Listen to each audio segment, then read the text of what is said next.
My wife left me after she got in shape, and now she wants to come back. I was married to my wife for 4 years, and we had a great marriage up until now. I was deeply in love with her. In 2022, she fell into depression, mostly because of her job. I tried to support her in every way possible and suggested that she go to the gym or engage in some kind of sport to help manage her stress. I had my own episode of depression before we got married, and what helped me recover was going to the gym. She agreed, and we started going together. I couldn't attend as often as before because my workload increased after my promotion. Still, I did my best to be there for her. She used to be a bit on the heavier side, which I found adorable. And after seeing some changes in her body, she started going regularly. It also helped her overcome her depression, and she improved a lot. I was so happy to see her feeling better and more energetic. She seemed more confident, and even our intimacy became more passionate. However, over time, newfound confidence started to negatively affect our relationship. She began going to parties and staying out late, completely neglecting her share of responsibilities at home. The turning point came when I noticed her flirting with another man during a date night we had together. I expressed my feelings about it. She dismissed them. After several similar incidents, I sat her down and told her she seemed swept up in her newfound confidence and emotions. I explained that she shouldn't make decisions based solely on these emotions. I knew this well. It was one of my worst traits in the past. I suggested we see a marriage counselor, and that's when everything fell apart. She told me things like how she realized she had settled for me and could do much better now. She called me insecure and said other hurtful things. This was the same woman who had once been the sweetest person in the world, and I was shocked to hear those words from her. She filed for divorce the following month, and since then, we've barely spoken except for discussions through our lawyers. Our court hearing is scheduled for next month, and my lawyer has said it's likely to be finalized then. There isn't much to divide. Our incomes are similar. The only shared asset is a joint account, and we don't have children. The house belongs to my mother, though it's not part of the division. I've come to terms with the fact that my marriage is ending like this. Last week, she called me crying and saying she regretted everything. She apologized multiple times. I felt nothing but disappointment. Not anger, not sadness, just disappointment. She hadn't reached out to me even once since the divorce process began. I didn't even know where she was living after she left. I told her there was no going back. She has been texting me nonstop ever since. My family supports my decision and encourages me not to reconsider. Parents were shocked when they learned about the divorce and are now asking me to rethink everything. I'm 99.9% certain I won't change my mind. I guess I'm just looking for validation and needed to get this off my chest. Thank you for reading. Update. We are officially divorced. The process was smooth, according to my lawyer. I never spoke to her directly, except through the attorneys, even though she wanted to. I don't care why she left or what she did during that time. I just don't want to know. I've been living without her for months now. It was tough at first, spent some nights crying. And after a few months, I feel like I've accepted it all. What peace would it bring me to learn the reasons behind her actions now that I've moved on, other than causing me more pain? For the first time, I'm choosing to prioritize my peace of mind in this entire process. I'm lucky to have a strong support system of family and friends. I'm planning to renovate my home office, return to the gym, and focus on living my best life. I've been wanting to update my office for a while, and that's where I'll start. I've also gone back to the gym. My body is in decent shape, and I have a bit of extra weight I want to lose. Dieting has been tough because I'm addicted to tiramisu. As for dating, I've tried a few apps and gotten a reasonable number of matches, but I realized I'm not ready for it yet. For now, I'll focus on my hobbies, well-being, and personal goals. Thank you for all the support and encouragement in my last post.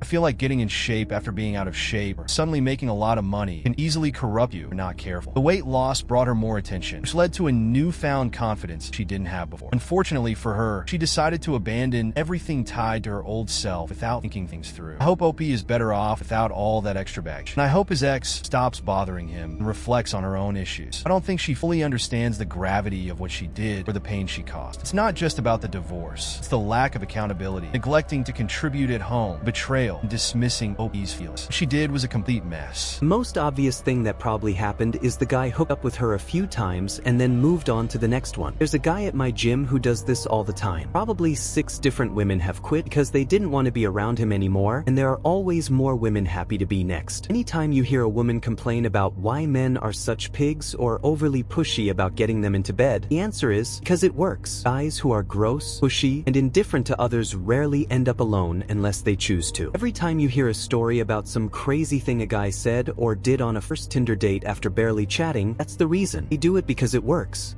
My daughter lied about my wife's affair. I was married to my wife, Laura, for 6 years. I also have a daughter from my previous marriage, Sarah. It was very hard for me to date and meet women after I divorced Sarah's mother due to infidelity issues, the fact that I had a daughter, and trust problems. So meeting Laura was truly a blessing. We met at an aquarium where I was with my daughter, and she was with her niece. That day, I kept noticing her and how she treated the child, which brought a smile to my face. Next time I saw her was a year later, at that same niece's birthday party. It turned out Sarah and the niece were in the same same class, and seeing her again was a pleasant surprise. It felt like fate. I gathered my courage to talk to her, and we finally had a conversation. She was great company, and she spoke so well, which made me like her even more. Since it had been 3 years after my divorce, I decided to take my chance with her and asked her to grab a coffee. Before I knew it, we were married for 6 years. Laura has been an incredible wife and mother. She treated Sarah well, and since her biological mother wasn't around, she quit her job and took full responsibility for taking care of her. She even decided to wait to have children until Sarah was a little older, so Sarah wouldn't feel excluded or overlooked. She taught Sarah several languages and shared her culture with her. Her relatives are amazing with Sarah, treating her like Lara's biological daughter. She even shared her recipes and baked goods with my family, and everyone looks forward to holidays whenever Lara hosts. She and my mom developed a great relationship. My friends and family tell me I hit the jackpot with her, and it really feels that way. Even when Sarah's biological mother reappeared after abandoning her for 9 years, Lara was the one who encouraged me to let Sarah connect with her and let her be a part of Sarah's life. She tried her best to help Sarah get to know her mother and even built a friendship with Anna, Sarah's mom. However, early last year, around May, I noticed Sarah was distancing herself from Lara. This was strange because Sarah had never had any issues with her relationship with Lara, unlike the typical teenage issues with their moms. Lara noticed it too and cried about it several times. Then one night, I decided to talk to Sarah and ask her what was going on. Sarah told me she found out that Lara was having an affair with someone and was hurt that Lara had betrayed both her and me. Hearing that was like having my heart crushed, and the pain on Sarah's face made it even worse. I went straight to my bedroom and woke up Lara, yelling some hurtful things at her. I'm not proud of how I handled the situation, and I know I could have done better. However, the only thing I could think of was how hurt Sarah was. I kicked her out that night, and that was the last conversation we had without a lawyer present. By November, our divorce was finalized, and I moved on with my life. There were things I regretted with Lara, so I didn't want to complicate matters with her, and I just wanted to end things without revenge or petty actions involved. I told my family the real reason, and they were disappointed, to say the least. Sarah also has no relationship with Lara, and we cut contact with her family, threatening legal action if they tried to contact us. I didn't want anything to do with her. In August, I decided to surprise Sarah with a trip to celebrate her 16th birthday. Since I was dealing with a divorce last year, I couldn't really celebrate with her. So, I packed her bags and took her directly to the airport after her sleepover with friends. I asked my younger sister to help me pack Sarah's clothes. While she was doing that, I saw a notebook on Sarah's nightstand with a Polaroid of her and Lara spying. My curiosity got the best of me, and I opened it to find that it was her journal. It may have been wrong for me to go through my daughter's journal, but I did, and I haven't been okay since then. She wrote about how she lied about Lara having an affair, and even made up evidence to make me believe her if I questioned it. She wanted me and her mom to marry, be a family, and kick Lara out of the picture. However, after Lara left, she regrets it and feels sorry. It felt like my heart broke a second time. I started crying, something I didn't do when Lara told me she wanted a divorce. My sister noticed, and I asked her to leave and keep it a secret. She asked what happened, and I showed her. She was shocked, but said she respected my decision and swore to keep quiet. I drank all night, operating like a robot, work home, drinking until I passed out, and back to work with a terrible hangover. My daughter noticed, but I told her it was just a stressful time at work. But last Sunday, she exploded at me, saying she realized I've been different since Lara left us, and she told me that if I wanted to stay with a traitorous GP, I was welcome to leave her. That hurt like hell, but I just went to my room, laid in bed, and cried the whole night. It's been about 2 weeks since I found out, but I haven't told Sarah anything. I want to control my emotions before saying something I'd regret, and I don't want to repeat the mistake of acting while I'm hurting. And frankly, now that I'm thinking with a clear mind, I'm not sure how to confront Sarah. I need to address the issue, but I don't think I can just act like nothing happened. I'm embarrassed to admit it, but I want Lara back. So Reddit, thank you for taking the time to read this, and I hope you can help me with this, and please be gentle. Update. Many of you asked how the confrontation with Lara went. It wasn't as intense as some of you might have expected. I woke her up and asked why she cheated on me. She asked what I was talking about. I just told her I didn't want her in my house anymore, and that she needed to leave because I couldn't look at her face anymore. She was the least expected person to betray me. She looked at me shocked and started crying without saying anything else. She called her cousin to pick her up, and she just left. Before doing so, she swore she never cheated on me and never even thought of doing that. That was the last time we saw each other. I blocked her and haven't contacted her directly, and she hasn't contacted me either. Now that I think about it, I think I really hurt her with the way I treated her. She grew up in a conservative family, so she never dated or had any relationships because she was expected to have an arranged marriage. So I was really her first after her first arranged marriage ended. I won't say why it ended, but it wasn't her fault. And about the evidence, all she had were a few screenshots of chats I never saw. I believed Sarah without question because she was my daughter. I'm not telling this to defend myself, to give you some perspective on why I acted that way. When I was with Anna, my younger sister told me she knew Anna was cheating on me because she saw her with a lover one night. When I confronted Anna, she gaslighted me, and I wrote an apology letter to her and her lover, who was a manager at my workplace, because that was the only way she'd forgive me. However, she left me and Sarah when we were on vacation with my parents parents, stole some valuable items from my parents' house and our apartment, and emptied our savings account where I had my inheritance and college fund buying us a new house. She basically left us broke and heartbroken. I always regretted not believing my sister because she didn't have any evidence, so it seems my bad judgment cost me my wife. I forgot to mention in the last post that after the argument Sarah and I had, she's currently with her mother. As for the journal, she brought it to her mother's house. My sister took some photos at the time because I wasn't in a good state of mind. And as for the handwriting, I'm sure it's hers because she and Laura have the same handwriting. I also saw a question about whether Sarah went to therapy when Anna came back. She didn't, because Anna didn't want her to see a psychiatrist. And now that I think about it, it was stupid of me. I just wanted to give Anna a chance to be a mother, I guess. Laura didn't insist because Anna threw a fit. She brought a journal for Sarah to write what she couldn't say to others. Also, Sarah never did anything like this before, and the biggest lie she ever told was about not cheating on a test. Then she cried and confessed. I really don't know why Sarah would do this, and I'm not sure if Anna had any involvement. I don't have a solid plan, but I think I'll start by sending Sarah to therapy after confronting her about the affair. I still haven't decided what to do with Laura. It hurts even thinking about her, and I keep remembering how I promised I'd be there for her, but I never managed to do it.